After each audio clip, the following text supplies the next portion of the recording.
I finally got the opportunity to do another pool ride, and this time we're going to go from the Perth CBD to Bold Park in City Beach.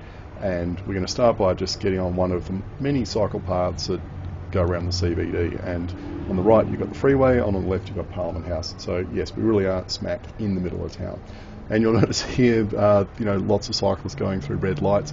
One feature of Perth is they seem to treat them the same way that you might see in American movies, where at night the traffic lights in towns flash amber in both directions, and they treat them as a four-way give sign at a certain time of the night. And cyclists seem to have the same attitude to traffic lights over here. Yeah, drivers have to stop, but cyclists, yeah, not so much. Not that I'm condoning this or anything, I'm just pointing out this is what actually happens, and that's my observation. We're following the railway line here up to Subi, and we have to go past a couple of train stations where there's crossings. I've done videos on this before. And one thing I want to point out is all these tunnels along this route. There are no intersections to get across, no road crossings at all. It's just tunnel, tunnel, tunnel, tunnel. It's fantastic. The last time we crossed the road was, well, obviously back in the CBD, where we had to go through those red lights. And we're not going to see another traffic light until we're partly through Subiaco itself. So I don't know how far this is, 3 or 4 kilometres. Takes you into this nice park on the kind of back end of Subi, and then we're cutting into the CBD, and it's nice. And of course, what I did is riding along here and suddenly realised, this is not the way I should have gone. So I'm going along here, and I suddenly thought, yeah, I should have actually turned back at that other down this pathway as well. And look how they've got these intersecting pathways with trees over the top, so you're riding in the shade and you're riding alongside parks or through parks or whatever. Now, one complaint I do have about the pathways is inconsistent surface treatments. So most of it is this red tinted asphalt stuff. It's so easy to follow. They have arrows and suburb names stenciled on the path in some places. I mean, they're very faded. I missed them a lot the first time, but they are there. But in places the red asphalt disappears, and you got these kind of missing links in between sections of it. So here we are on a bike path, and as I think I pointed this one out before, there's no pedestrian or bicycle signals or lanterns on a lot of these. Now, I've gone 7 kilometres so far, and it's been pretty smooth running up until this corner, and it's like, which way am I going to go? Will I go across the road there, or will I go across this way? Because essentially the bike path infrastructure just disappears at that point. But you just get on the footpath, and you can see here they've done these big paths around the back of bus shelters. You'll see quite a few of them. Another set of lights that has no pedestrian or bicycle signals. We're on another path here. This is in fact a bike route, doesn't look like one. And I'm showing all these crossings because they are terrible, just really terrible. And this road surface along here is not much chop either. Well, I got to say that was one of the most crap bits of path in terms of comfort, etc. and surface condition. It's pretty old, and it's just boom, boom, boom, boom the whole way along. And this isn't tree roots and stuff like that.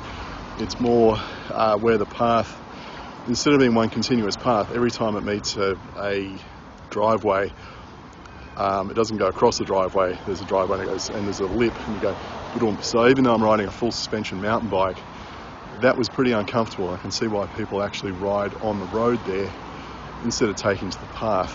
The whole thing just needs to be ripped up for its entire length and relaid. So council can say, oh, we have a bike path, but I can understand why almost no one's using it.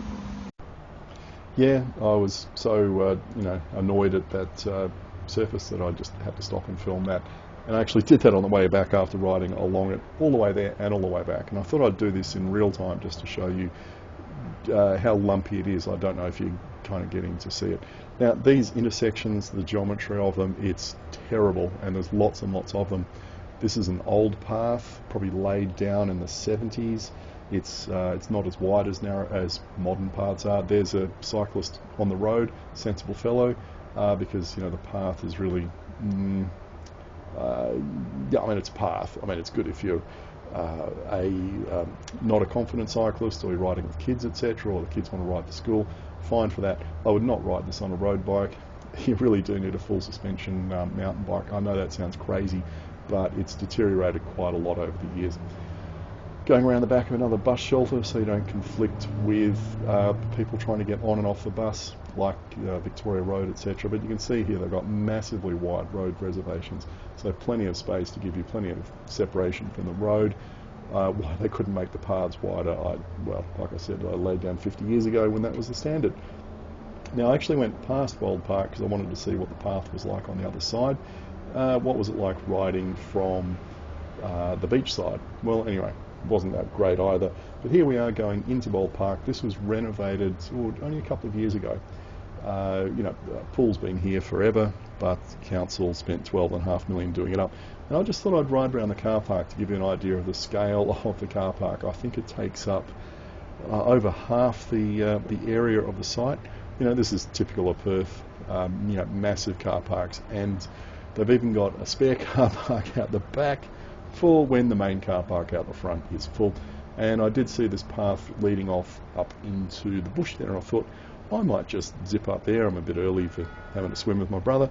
Why don't I ride up here and see what's there? And of course there's a sign on the side there saying no cyclist. So rode back, parked the bike. Of course they put the bike parking around the side where there's not much security. Here's also some blurb on the refurbishment. It's a beautiful looking pool. They really got $12.5 million worth out of it. But and it's a good place to swim. I really enjoy swimming there once or twice a week. The thing is though, with that good bicycle, well, by Sydney standards, that's good bicycle infrastructure leading you to the park. By Perth standards, it's pretty crummy. Do I see a lot of people cycling to the pool? The answer is no. I've seen more people cycling to every single pool in Sydney I've been to, apart from Cabarita. Why is that? Well, I guess driving's really easy, parking is really easy, parking is free, the place is really spread out, it gets hot. I guess there's a million reasons why. I also think Perth is still in that, or for some people at least, they still view the bicycle as a sporting implement, not as something you can use for active transport. I have seen some obviously, but I guess I'll need to go out a lot more during the day to see if there is active transport going on. So that would explain it. I mean, people would be thinking, why would I do some exercise to go to the pool to get some exercise? You've got to get them into that mindset of thinking, what's the point of driving to the pool to do some exercise? Why don't you do some exercise on the way there and back? Anyway, just thought that would be an interesting comparison to our pools around the inner west, to see what it's like over here. Look, on the whole, that was just under 10 kilometres, that route, and very few sets of lights. There were intersections to go across, but on the whole, you could see it was all off-road. There was no on-road cycling. It's not like going to, what's the pool in the inner west? Can't remember. They all involve lots of getting on the road and mixing it up with drivers. Here, nothing. So that part is fantastic.